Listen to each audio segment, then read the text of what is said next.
가을의 단풍보다 더 아름답습니다. 네, 그걸 좋아하시는군요. 예. 예. 우린 이번 가을에 교회 창립주일을 맞이해서 이웃 초청 주일을 예배를 드렸습니다. 감사하게도 한 100여 명의 새 교우들이 나오게 되었습니다. 참 감사하고요. 이웃 초청 예배를 준비하면서 교육자들이 여러 번 회의를 가졌습니다. 어떻게 하면은 새로 나오신 분들에게 은혜를 끼칠 수 있을까? 또 어떻게 준비해야지 그들이 와서 감동할 수 있을까? 여러 차례 모임을 가졌습니다. 그리고 나름대로 이웃 초청 예배의 원칙을 정하였습니다. 이날은 이웃 초청 예배이니까 이웃들에게 초점을 맞춰서 예배를 드리면 참 좋겠다 해서 예배 순서도 좀 이렇게 줄였습니다.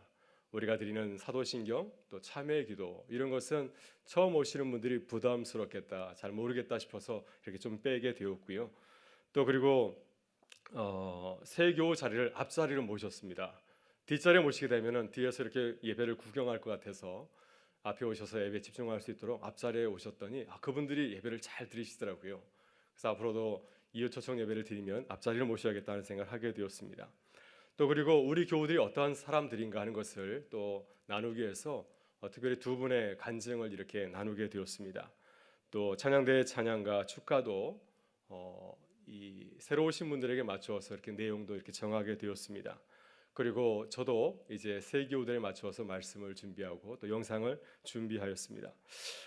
초청 예배를 앞두고 살짝 걱정이 되었습니다. 추석 명절이 워낙 길어서 혹시 까먹지는 않을까 하는 생각에 걱정했는데 다행히 하나님께서 우리 교우들에게 또 열심을 내게 하셨고 또 저도 그 추석 명절이 좀 길어서 긴장이 되었는지 몰라도 더 열심히 기도하는 가운데서 하나님의 은혜 가운데서 이 이웃 초청 예배를 잘 드리게 되었습니다. 앞으로 우리 교회가 이렇게 새 교우들 위해서 늘 관심을 가지고 뜨겁게 기도하여서 또 많은 영혼을 주님께로 인도하는 그런 교회가 될 수 있기를 주의 이름으로 축원합니다. 오늘 사도 바울도 고린도 교회에서 새 교우들에게 복음을 전한 이야기를 우리에게 들려주고 있습니다. 바울은 고린도서 1장에서 고린도 교회 문제를 이렇게 진단하였습니다. 아마도 이 문제는 고린도 교회가 세워진 지 몇 해 지난 그 이후의 일이겠죠. 고린도 교회를 바라보면서 바울은 이렇게 묻고 있습니다. 왜 교회가 하나 되지 못하고 서로 나뉘고 또 분열하게 되었을까? 그것은 예수 그리스도의 십자가의 도를 전하지 아니하고 세상의 지식과 경험을 의지하기 때문이라고 하는 것입니다. 그래서 바울은 고린도 교회 교인들에게 오직 한 가지를 붙잡으라 말하고 있습니다. 다른 거 비본질적인 것을 다 내려놓고 본질적인 하나만을 붙잡고 또 자랑하라고 말하고 있습니다. 너희는 주 안에서 자랑하라. 오직 예수 그리스도의 십자가만을 자랑하라. 이것이 사도 바울이 1장에서 전한 복음의 내용입니다. 이제 고린도서 2장에서 사도 바울은 구체적으로 자신의 사역을 돌아보고 있습니다. 자신이 고린도 교회에 처음 왔을 때 어떤 복음을 전하였는가, 어떤 복음을 전할 때 고린도 교회가 세워지고 또 하나님의 놀라운 은혜의 역사가 일어났는가 하는 것을 한번 생각해 보자고 하는 것이죠. 그래서 지금 바울은 고린도 교회 처음 초창기로 돌아가서 가장 중요한 복음 전도가 무엇인지를 한번 살펴보고 있습니다. 여러분, 저도 이번 교회 창립주일을 맞이해서 우리 교회에 처음으로 한번 돌아보았습니다. 우리 교회는 언제 세워졌습니까? 한국 전쟁이 끝나고 53년인가요? 56년. 네. 그때 이곳에 천막교회를 세우고 또 고아들 위해서 특별히 사역을 하였다고 제가 우리 은강교회 교회사를 통해서 확인하였습니다. 저는 이 천막교회 또 전쟁 고아가 우리에게 주는 중요한 상징이라고 생각합니다. 우리 교회의 모습이 어떠한 모습이었나, 왜 하나님께서 우리에게 이곳에 아름다운 길을 세워주셨는가 하는 것을 보여주는 중요한 그 상징이 바로 천막교회와 또 고아에 있다고 생각을 합니다. 이제 시간이 지나고 교회가 부흥하고 성장하다 보니까 우리가 본질적인 부분보다도 또 비본질적인 부분에 또 많은 신경을 쓰면서 사역할 때가 참 많이 있습니다. 따라서 우리는 항상 우리 교회의 본질적인 사역이 무엇인지를 돌아봐야 됩니다. 그래야 우리가 우리에게 주신 사명에서 벗어나지 아니하고 이 시대에 걸맞는, 이 시대 하나님께서 우리에게 원하시는 사역을 온전히 감당하게 될 줄 믿습니다. 여러분, 고린도 교회도 그렇습니다. 처음에는 고린도 교회가 참 부족하고 연약하였습니다. 사람도 별로 없고 또 교회 건물도 없지 않았습니까? 사회적으로 저명한 인사도 별로 없었고요. 또 사회에 내세울 만한, 자랑할 만한 그런 사람들도 별로 없었습니다. 그러나 시간이 지나면서 이제 고린도 교회가 점차 성장하게 되었고 또 부흥하게 되었고요. 교회 이름을 이렇게 세상을 향해서 내밀 수 있을 정도까지 이르게 되었습니다.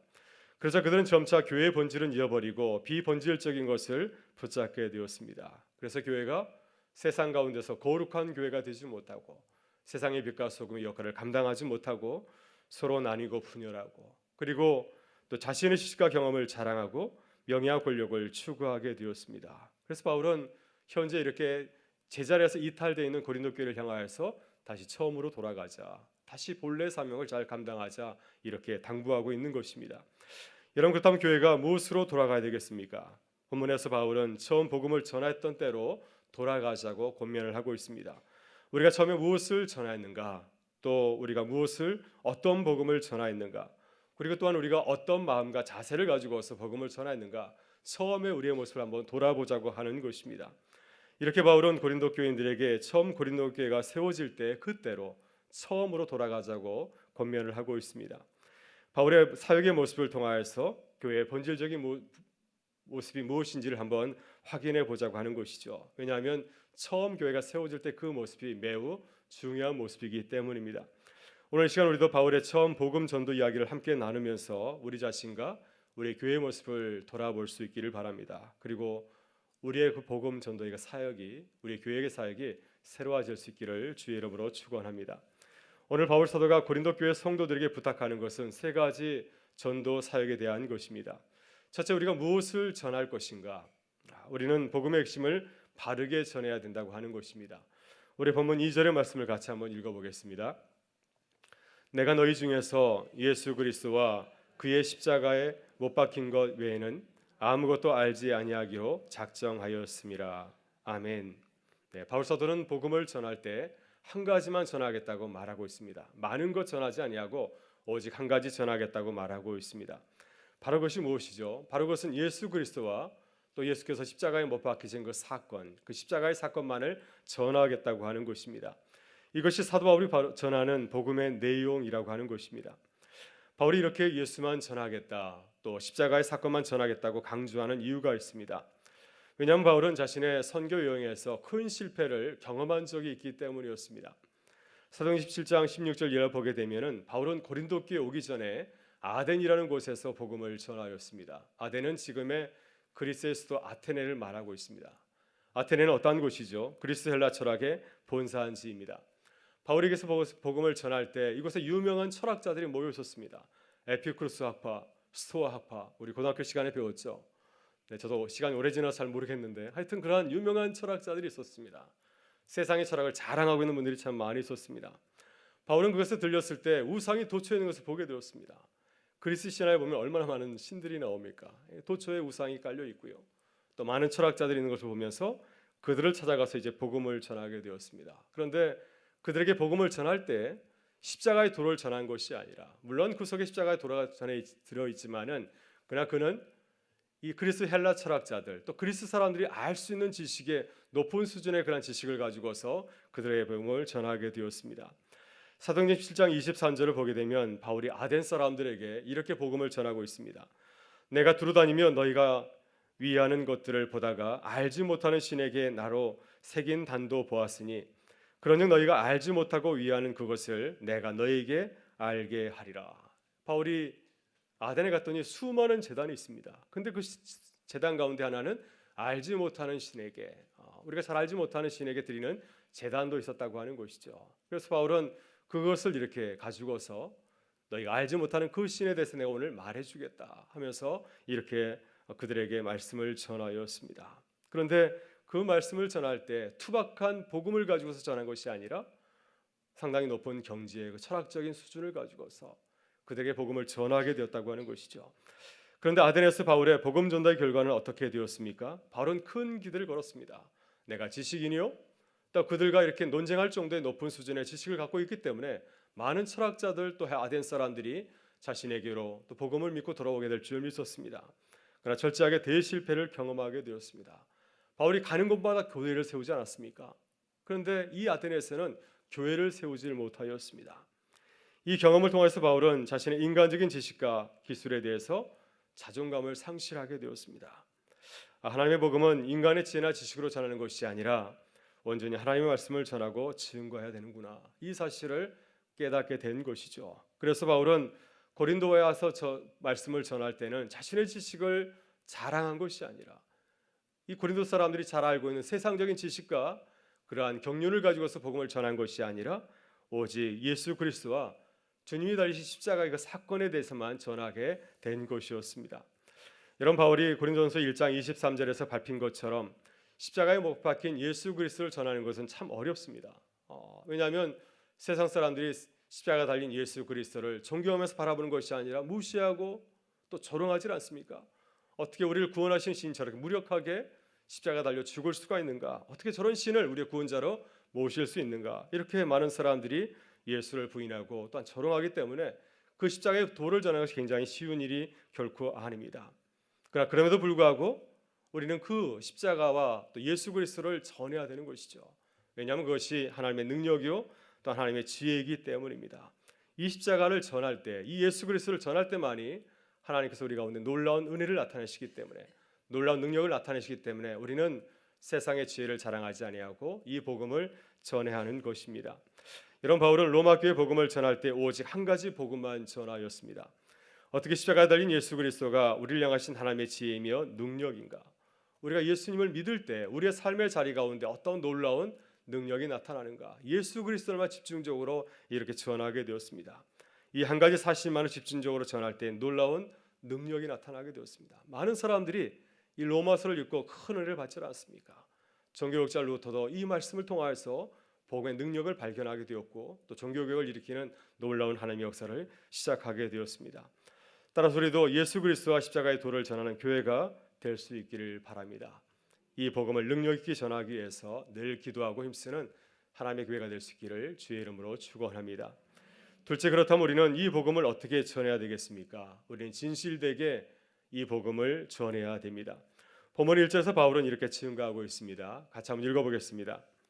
형제들아, 내가 너에게 나아가 하나님의 근거를 전할 때 말과 지혜의 아름다운 것으로 아니하였나니. 아멘. 네, 바울은 고린도서 복음을 전할 때 어떻게 전했다고 말하고 있습니까?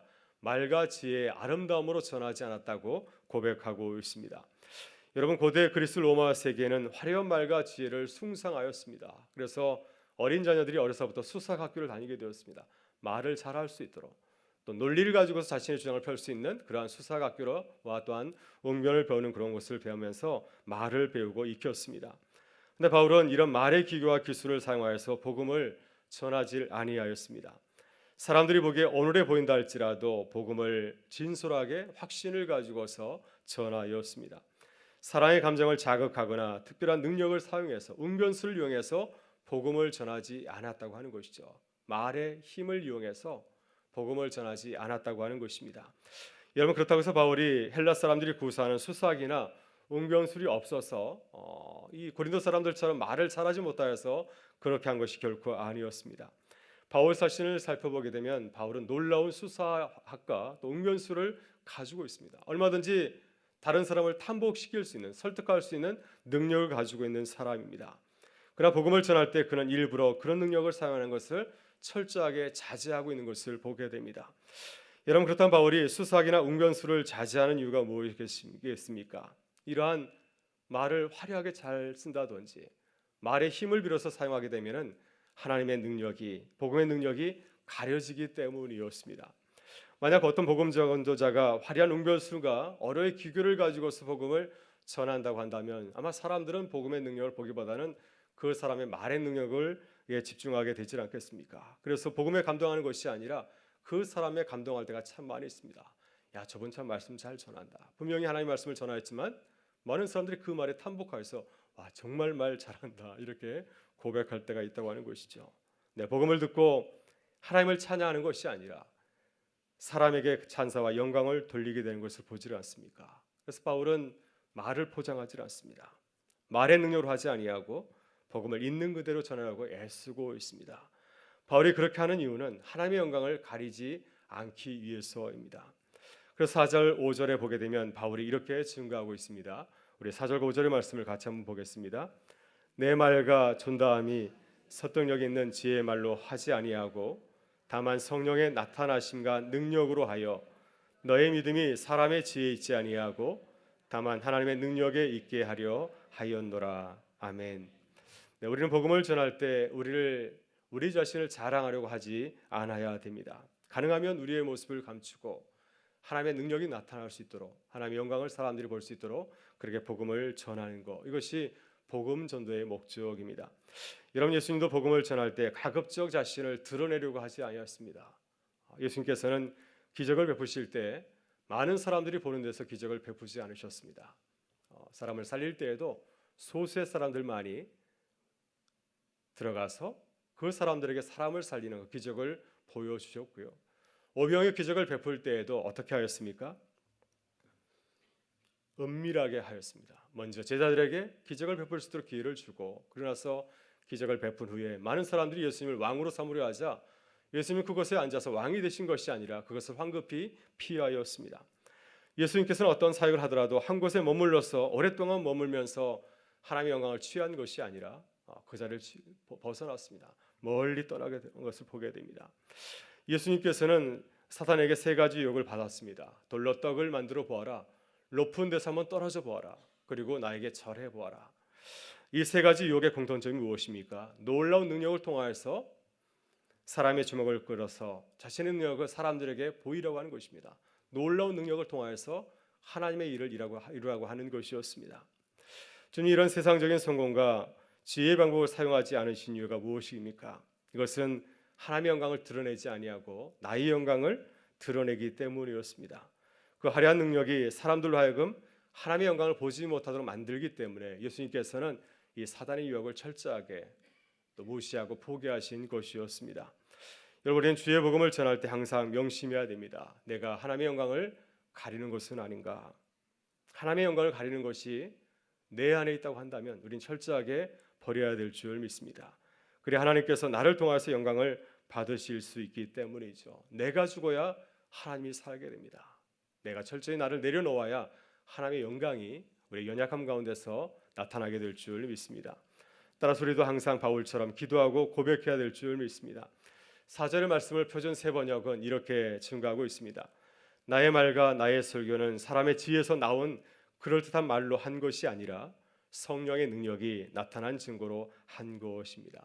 그래서 내가 말씀을 전하여서 놀라운 능력이 나타난 것은 내 말에 있지 아니하고 성령께서 나를 움직이셔서 능력을 나타냈기 때문에 그러한 결과가 나타났다고 하는 것입니다. 여러분, 우리 교회가 항상 바울처럼 사람의 지혜로 하지 아니하고 성령 하나님의 능력으로 복음을 전하고 증거하는 교회가 될 수 있기를 주의 이름으로 축원합니다. 셋째, 우리는 복음을 전할 때 어떤 몸과 마음가짐으로 서야 되겠습니까? 본문 3절에서 바울은 이렇게 증거하고 있습니다. 같이 한번 읽어보겠습니다. 내가 너희 가운데 거할 때 약하고 두려워하고 심히 떨었노라. 아멘. 네, 이 말씀은 바울이 고린도 교회에서 교회를 세우고 복음을 전할 때 마음 상태를 말해주고 있습니다. 바울은 지금 고린도 교회에서 어떻게 사역을 했다고 말하고 있습니까? 그는 자신만만하게 또 능력 있게 복음을 전한 것이 아니었습니다. 늘 연약하였다고 고백하고 있고요. 늘 주의 복음을 전할 때마다 내 마음은 두려워하고 또 걱정이 참 많았다고 고백을 하고 있습니다. 우리는 바울이 고린도에서 굉장히 담대하게 아주 능력 있게 복음을 전한 것처럼 기대하는데 실상은 그렇지 않았다고 하는 거죠. 늘 자신의 연약함 때문에 힘들었고 늘 복음을 전할 때마다 하나님의 영광이 나타날 수 있을까 걱정하며 염려하면서 그 사역을 감당했다고 말하고 있습니다. 왜냐하면 바울은 복음 전도로서 자신의 무지함과 무능함을 철저하게 깨달았기 때문이었습니다. 말씀드린 대로 바울은 고린도 오기 전에 아덴에서 큰 실패를 맛보았습니다. 자신의 능력을 가시하고 싶었는데 얼마든지 아덴 사람들을 말로 제압하고 그들의 마음 가운데 복음을 심어주고 싶었는데 그러지 못하였습니다. 내 능력을 의지하다가 그는 철저하게 무너지고 말았습니다. 그래서 고린도에 와서는 그가 겸손히 주님의 사역을 감당하고 있는 거죠. 혹시 내가 이곳에서 아덴과 같은 똑같은 실패를 경험하는 것은 아닌가 하는 걱정하는 마음을 가지고서 복음을 전하였다고 하는 것입니다. 그래서 그는 두려움과 떨림을 가지고서 고린도에서 사역을 감당했다고 이렇게 솔직하게 고백하고 있습니다. 여러분, 오늘 주님은 우리에게 바울 사도처럼 겸손한 복음 전도자의 모습을 우리에게 당부하고 있습니다. 우리가 복음을 전할 때 바울 사도처럼 하나님과 사람 앞에서 겸손하게 서야 한다고 하는 것이죠. 우리가 이렇게 고백할 수 있기를 바랍니다. 내가 너희 가운데 거할 때 약하고 두려워하고 심히 떨었노라. 항상 주의를 할 때 물론 담대하는 것도 굉장히 중요하지만 늘 우리가 우리의 모습을 바라보면서 겸손히 낮아져서 연약함 가운데서 두렵고 떨리는 마음으로 하나님께 기도하면서 사역을 감당할 수 있기를 바랍니다. 여러분, 우리는 사람들에게 복음을 전할 때 어떤 마음가짐을 가지고 있습니까? 두렵고 떨리는 심정으로 복음을 전하고 있습니까? 아니면 자신만만하고 전혀 떨리지 않습니까? 전도할 때 전혀 떨리지 않으신가요? 아니면 떨리는 마음을 가지고서 기도하면서 복음을 전하고 있습니까? 사도 바울이 우리에게 연약함과 두려움과 떨림으로 복음을 전하라고 한 이유가 있습니다. 그것은 우리 힘으로는 복음을 전할 수 없고 오직 하나님의 은혜로 가능하기 때문입니다. 하나님께서 우리에게 은혜를 주셔야 우리가 감동을 끼칠 수가 있고 또 많은 이웃들을 주님에게로 인도할 수 있기 때문입니다. 우리의 연약함을 고백하고 또한 두려움과 떨림으로 나갈 때 주께서 우리의 길을 인도해 주시리라 믿습니다. 바로 여기에 우리가 연약함과 또 두려움과 떨림으로 나가야 되는 이유가 있는 줄 믿습니다. 여러분, 사도 바울은 이렇게 연약함과 두려움과 떨림을 가지고서 복음을 전할 때 자신이 예상하지 못하였던 놀라운 복음의 능력을 경험하게 되었다고 고백하고 있습니다. 그래서 바울은 고린도후서 12장 9절부터 10절에서 이렇게 자신의 연약함을 고백하고 있습니다. 제가 한번 읽어보겠습니다. 주님이 내게 이르시기를 내 은혜가 내게 족하도다. 이는 내 능력이 약한 데서 온전하여 지임이라. 그러면 도리어 크게 기뻐함으로 나의 여러 약한 것들에 대하여 자랑하리니 이는 그리스도의 능력이 내게 머물게 하려 함이라. 그러면 내가 그리스도를 위하여 약한 것들과 능욕과 궁핍과 박해와 공고를 기뻐하노니 이는 내가 약한 그때에 강함이라. 내가 약할 때 오히려 하나님의 놀라운 능력이 나를 통해서 나타났다고 바울은 고백하고 있습니다. 여러분, 우리 교회가 우리 연약함을 자랑하는 교회가 될 수 있기를 바랍니다. 우리 연약함을 가지고서 복음을 전하고 또 겸손하게 하나님의 은혜를 구하실 수 있기를 바랍니다. 그래서 우리의 모습은 사라지고 하나님의 영광만이 나타난 교회가 될 수 있기를 주의 이름으로 축원합니다. 오늘 저녁에 우리가 함께 기도할 때 우리 이 교회를 위해서 이렇게 한 기도 제목을 가지고 기도하기를 원합니다. 하나님, 우리 교회가 예수 그리스도와 십자가의 사건만을 전하는 교회가 되게 하여 주시옵소서. 좀 우리가 사람의 말과 지혜로 하지 아니하고 복음의 말씀만 전하게 하여 주옵소서. 또한 우리가 우리 연약함을 가지고서 겸손하게 복음을 전하게 하여 주옵소서. 그래서 우리의 모습은 사라지고 우리의 거친 부분, 우리의 인간적인 모습은 다 사라지고 오로지 하나님의 영광만을 보여주는 교회가 되게 하여 주옵소서. 오늘 저녁에 이렇게 이런 기도 제목을 같이 기도할 때 이번 가을의 모든 사역을 통해서 하나님의 영광이 우리 교회 가운데 나타나게 될 줄 믿습니다. 함께 기도하시겠습니다. 참 좋으신 우리 아버지 하나님, 오늘도 우리를 주의 전에 부르시